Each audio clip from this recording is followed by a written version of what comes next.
Welcome back to the Magma Planet Challenge Episode 5. In the last episode, my dupes briefly went into the magma and wait, what? Why are my dupes still scalding? My base temperature should be still safe. Alright, now I remembered something. Usually, the game uses the environment temperature to decide if a duplicant will get scalding or frostbite damage. However, if the duplicant happens to be in vacuum, then there is no environment temperature, and the game will make the decision based on body temperature instead. Since my dupe has over 100 degrees body temperature when they were completely inside magma, they would start scalding again whenever they went into the vacuum. I'm gonna try if making them go under the water will cool their body temperature faster. So, it actually works. But they would run away and not stay in the water. I guess I have to lock them inside water.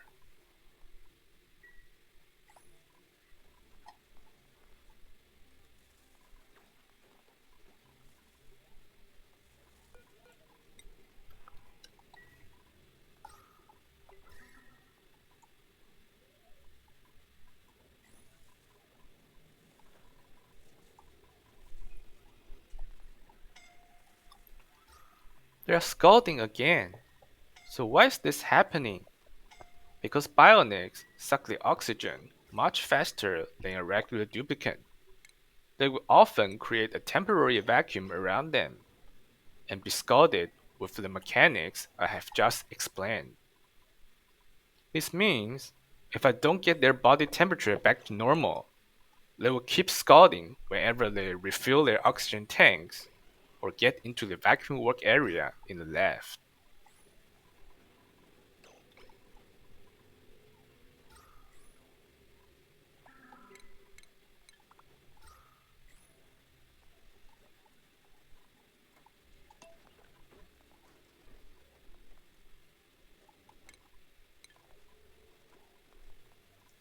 I'm now using door restrictions to force one bionic go underwater.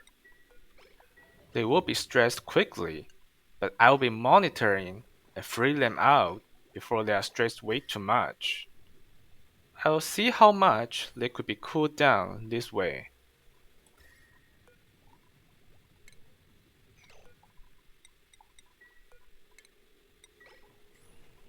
Now Stilla is also coming to join the water party. Looks like they are cooling down quickly.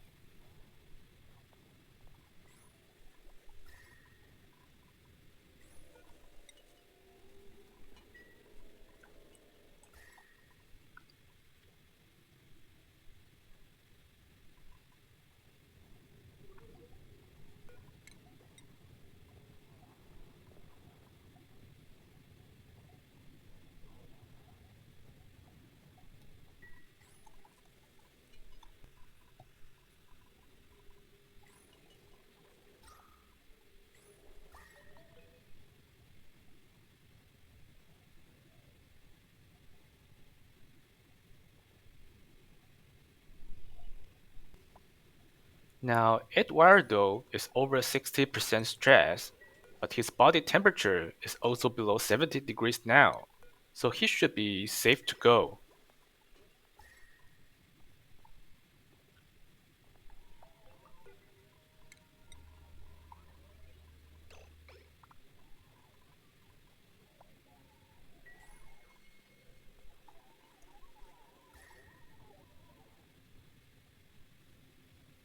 Stilla's temperature is still 85 degrees, but he's probably too stressed to go on. I will have to free him and maybe try again later.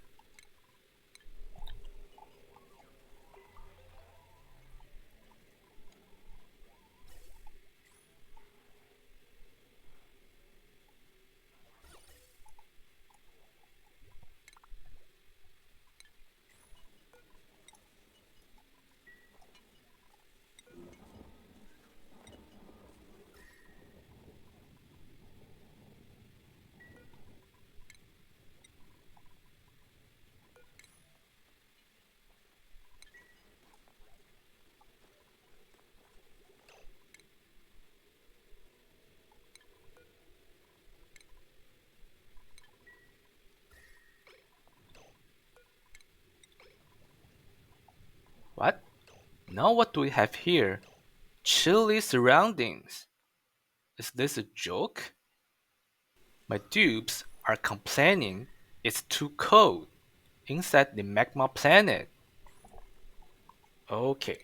Actually, chilly surroundings can be triggered when the environment is below 35 degrees, especially if you are inside liquid or hydrogen. It's just still kind of funny, and it probably means the interior base temperature is still quite safe from being cooked.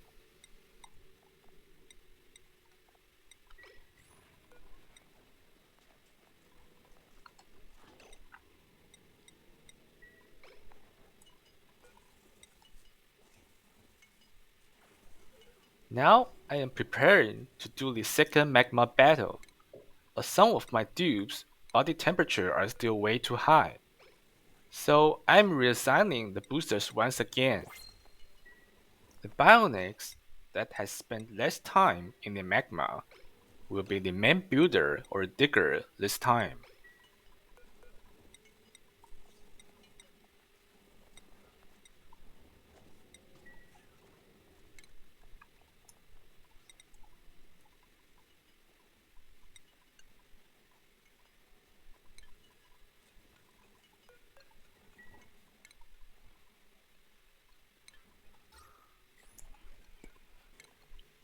The dupes that are not going into the magma will be sleeping for now to reduce their stress.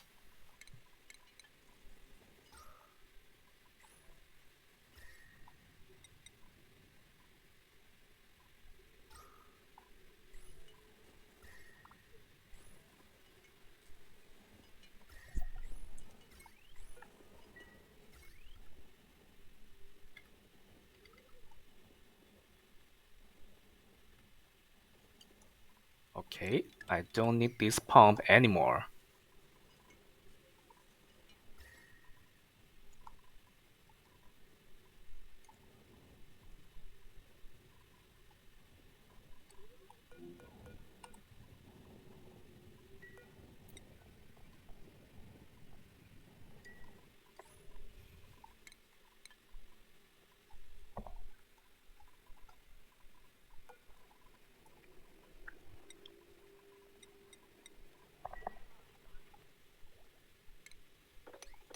I'm now setting up the building blueprints after I break into the magma again, and also designing ladders below so they could get out from magma as quickly as possible.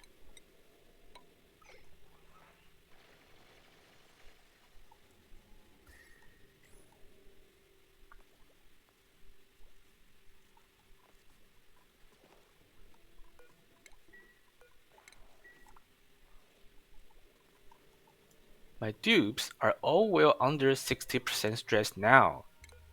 This is very important when we are doing dangerous missions like working inside magma or steam. Because if they are above 60% stress, other duplicants will do least gesture to the stressed dupes. And this gesture has a very high priority.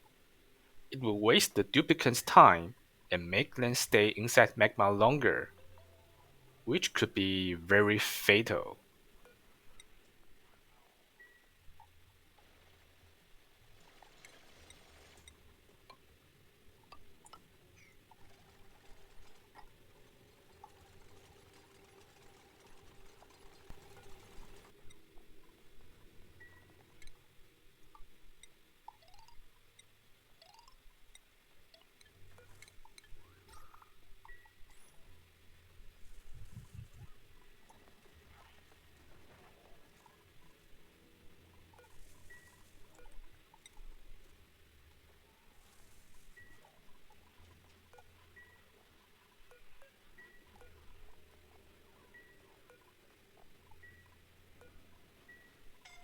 The downtime has started and the vacuum scalding is happening again. But the dupes that still has a high body temperature will not be sent into the magma mission anyway.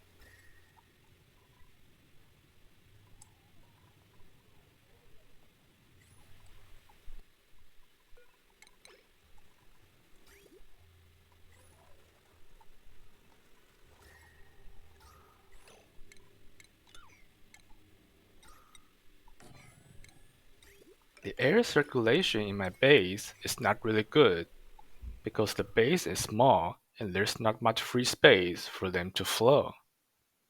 The electrolyzer on the top is near max pressure hydrogen, so I am building another new one, and I'll likely have to pump some hydrogen into storage to free up space for oxygen generation. You can avoid max pressure issue by using a submerged electrolyzer design such as the Hydra.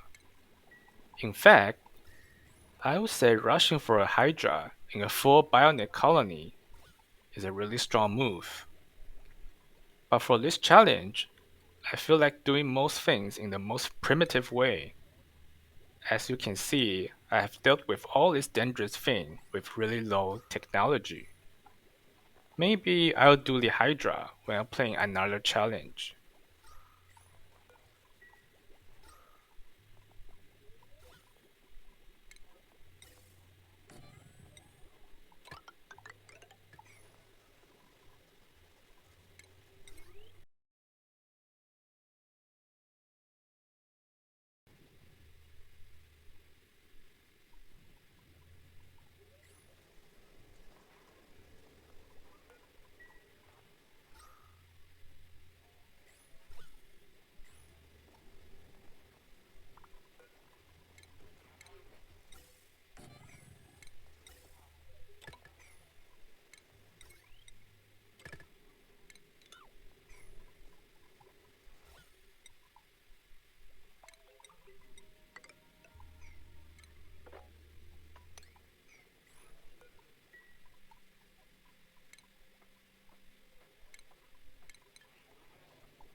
After digging out the copper ore in the bottom of the map, I have about 9 tons of metal ore. They will be consumed to make metal power banks for my bionics. They need 1 metal power bank or 120 kilograms of metal ore per cycle. So with 4 bionics, I need 480 kilograms of metal ore per cycle. 9 tons of ore could be enough for 18 cycles, and that should be enough for my escape. I'm using canister filler to store the hydrogen. Canister filler is a really useful building in my opinion. They not only store unlimited gas, but also kind of filter the gas for you without using any power or automation. They can be unlocked very early in the research tree, not even requiring supercomputer. The downside is that you will need to keep sliding the capacity bar back and forth to empty the gas into a bottle and allow further storage.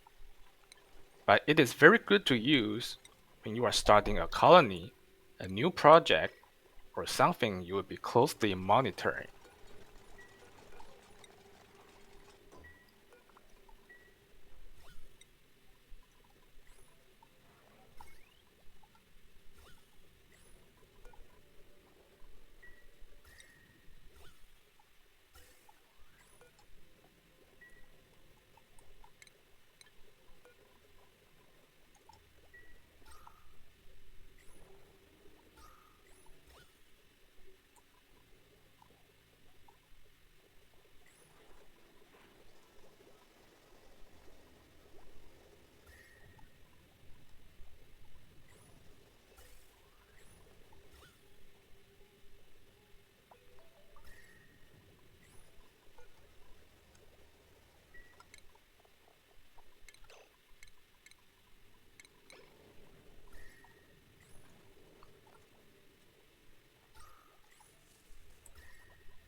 It is about time to do the second Magma battle. I am waiting for their downtime to make sure they are in the best condition before starting.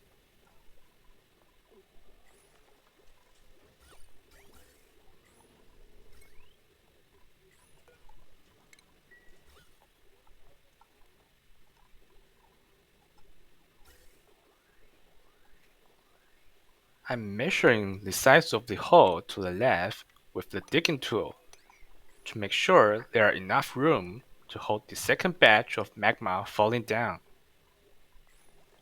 This is the trick for canister filler I mentioned earlier. By sliding the capacity bar down to zero, all the gas inside is ejected and stored in the bottle. Then, you slide the capacity back to 200 kilograms to continue storing more gas.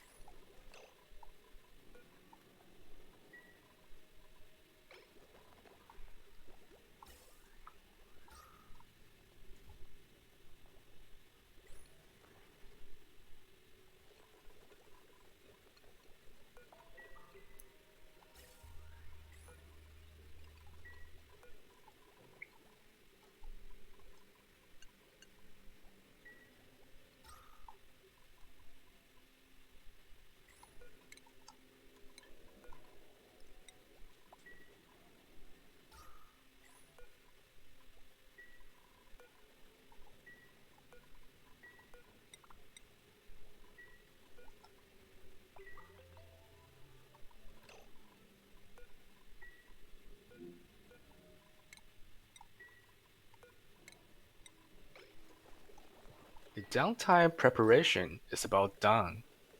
I will send 2 tubes to start the second magma war.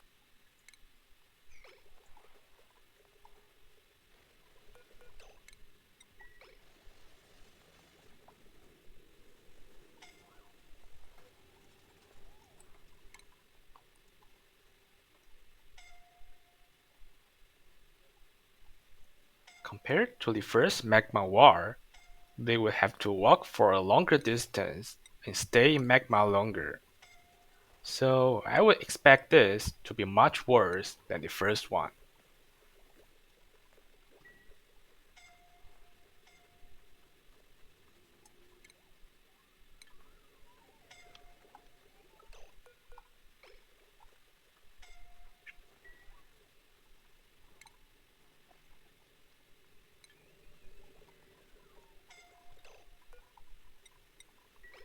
Uh-oh, 2 tubes are already incapacitated, but the tiles are not completed yet.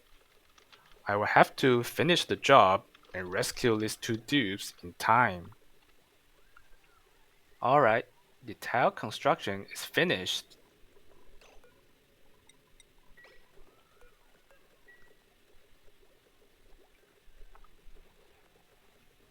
The first duplicate has been rescued in time. The second duplicate is incapacitated a bit later, so it also revived in time. We have successfully break through the magma. All that is left is to actually build the rocket in the surface and prepare to escape to another planet. We are really safe for now, but some of my duplicates has 0 health, and Triage Card regenerates at most 75 health per cycle. So they will need to spend more than an entire cycle on the Triage Card to get back to 100% health. Let's skip the part to when they are fully recovered.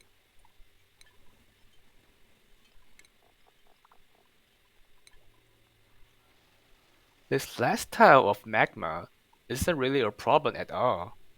Just move it out of the way and we can start building the rocket.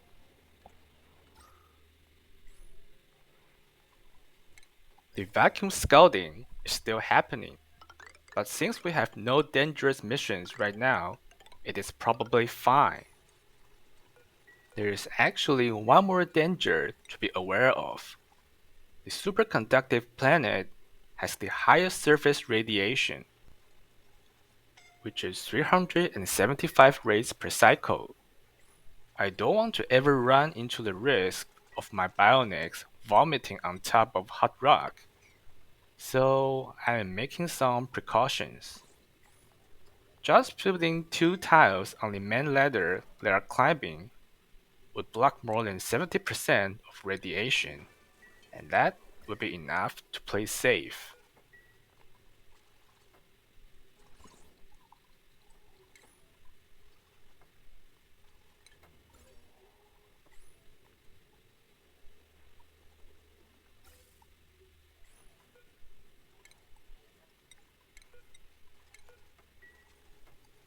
Here we are building a carbon dioxide engine and a solo spacefarer nose cone.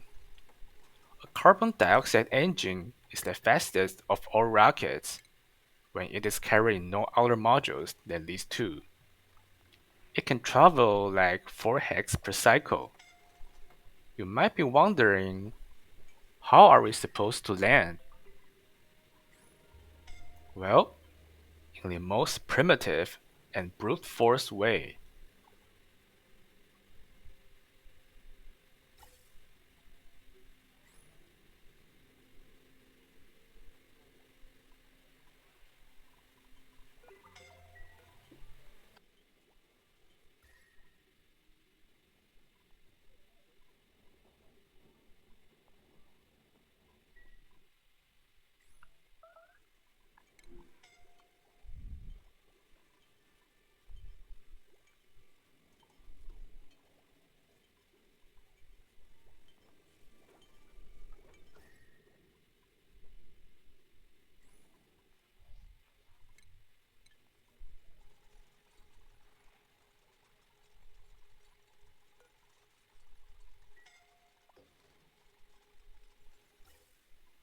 The carbon dioxide we have prepared earlier are now flowing into the rocket. Before we launch, I will move some essential supply that my bionics need, some metal banks and oxygen canisters.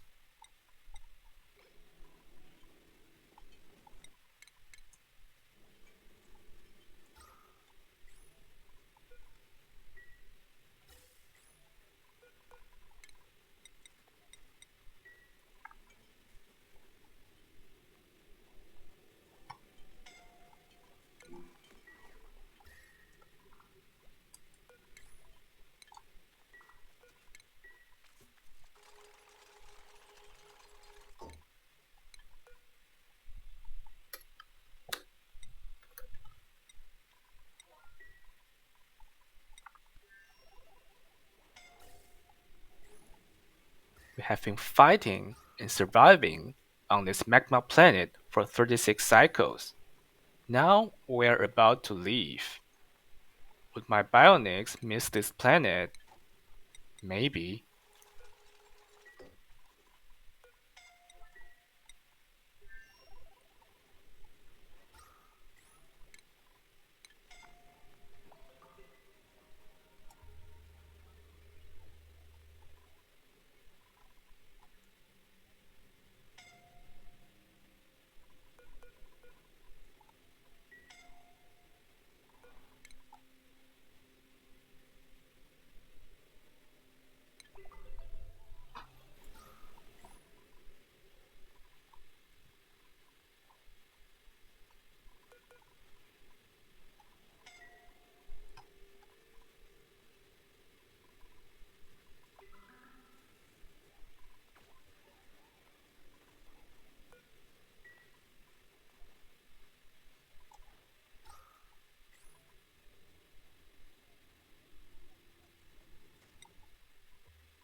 There's way too much vacuum scalding when they are going back and forth between the rocket and the base, passing through the vacuum zone.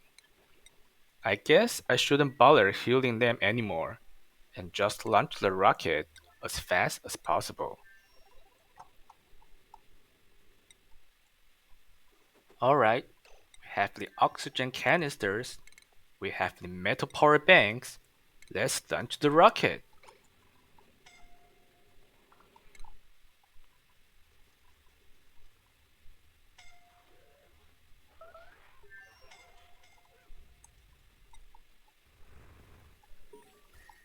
That's a rocket launch speed run in 37 cycles. Just kidding, not really a speed run.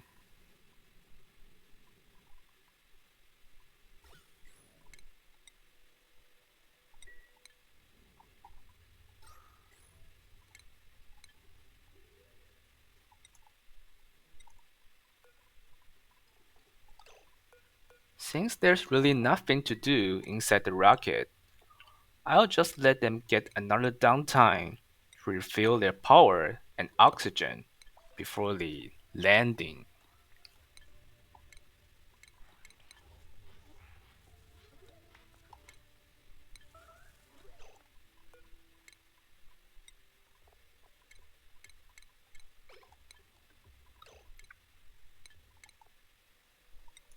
We have reached the orbit of Desolance, and we can see its surface now. We are going to land.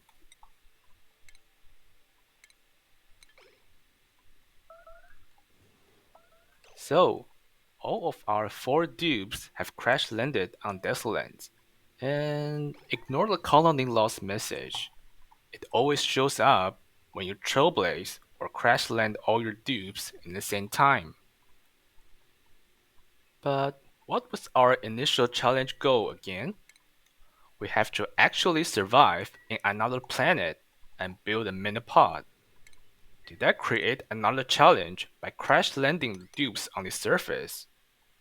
Let's see in the next and final episode. Please like and subscribe. Thanks for watching.